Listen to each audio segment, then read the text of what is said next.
Voici venu janvier, ce mois bien trop froid, enfin peut-être pas cette fois, vu la météo au plus haut. Comme si Noël était à Pâques, comme si les cadeaux se changeaient en plaques, de chocolat plutôt que de verglas, comme si Sex and Sun pouvait durer toute l'année, comme si un mec pouvait rester raide, même bourré, comme si les plus jardiniers pouvaient déjà faire les semis après avoir labouré tout l'été, comme si je n'existais pas et qu'une bombasse passait près de moi. Elle s'appelait Fanny, elle venait du Midi et ses jambes galbées ont enchanté mon dîner.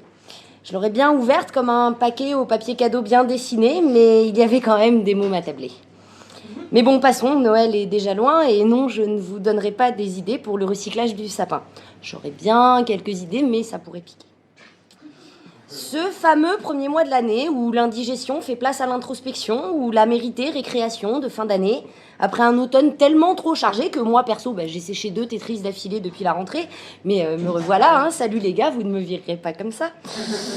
Et où donc les congés congédiés pour 2 trimestres à peu près laissent la place aux grandes résolutions qui, j'en prends les paris, ces 3 jours qu'elles tiendront. En 2016, j'avais dit que je serais restée sobre et balèze face aux jolies donzelles. Mais dès les vacances estivales, on m'a fait remarquer mon actif et verbal racolage, ma poésie banlieusarde, mon fusil visuel à belle biche, ma saillante pelle à tarte réservée aux moins quiches. Et puis Fanny dégrafe à son corsage pour donner la gougoute à son chiard. Et tous les gars du repas et moi étions là, la bouche jusqu'en bas. Et comme je suis trop hâtée pour vous parler d'un prophète nouveau-né depuis 2 milliards d'années, le plus long ever bidet, que moi, quand je mate les étoiles, c'est plutôt au mois d'août, quand elles filent pour faire des vœux par grosses bobines. Alors j'aimerais mieux blatérer comme un chameau sur toutes ces petites pensées positives qui font amende de nos pas si révolues bêtises. C'est tout aussi intelligent que d'attendre que la flotte tourne au pinard, que de se psalmodier nos petits travers à redresser. On aura tout le reste de l'année pour oublier qu'on a penché. Penché comme je l'étais sur Fanny et son décolleté.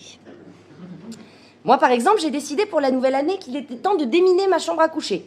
Non pas de ces sextoys à peine planqués, et ces temps-ci bien trop peu usités pour mes hauts besoins carnassiers, mais de mon linge sale qui, sur mon sol, s'étale à mesure où je vide et remplis des valises en bonne VRP, toujours en virée.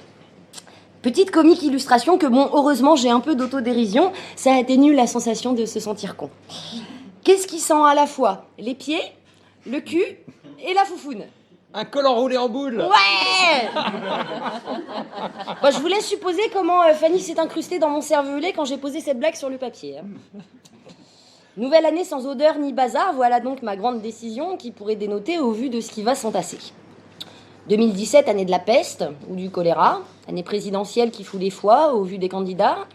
Et puis de toute façon, si vous avez déjà laissé votre place à l'isoloir, par défaut d'inscription sur les listes, faudra pas s'étonner que celui qui sera mis en place vous fiste.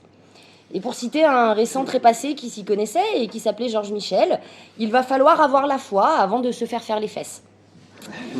Et puisqu'il nous reste 5 mois avant le lavement au gravier, 5 mois d'explication de programme niveau BFM TV, il me faut quand même rendre aux Toulousains leur avant-gardisme. Eux qui n'attendirent pas l'intronisation du fion au national pour placer localement un déjà venu qu'a fait Fanny dans ses premières fonctions et qui revient en sauveur du bled ou de la nation. Et oui, en Toulousie, ce fut dès les dernières municipales qu'ils ont laissé s'installer et décider un manifesteur pour tous, un Robin des Villes qui vole dans les bois, un cateau tendu qui te fait croire au bon Dieu en te prenant le... Le Capitole a déjà enfilé sa camisole, et ce, avant que le reste de la France s'isole un peu plus fermement dans ses préceptes fondateurs dont le XXIe siècle sonne clairement les dernières heures. Adieu, liberté, égalité, fraternité. Moi, j'aurais préféré libertinage, éclaboussage et papouillage, mais bon, mes potes sont trop blasés pour voter, et c'est toujours la majorité qui énonce la dictée. Enfin, sauf aux États-Unis, il y a les grands électeurs qui choisissent pour les petits. Et ils préfèrent le teint jauni à une meuf qui s'appelle Fanny. Je bloque, Hilary.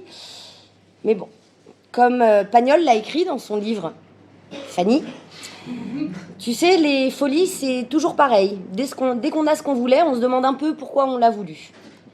Ma Fanny à moi restera une folie de Noël, une cérébralo-hormonale étincelle. Mes chers auditeurs, s'il vous plaît, n'oubliez pas que le vote est autant un devoir qu'un droit et que ceux qui s'en privent laissent aux avis dissonants le choix de leur avenir.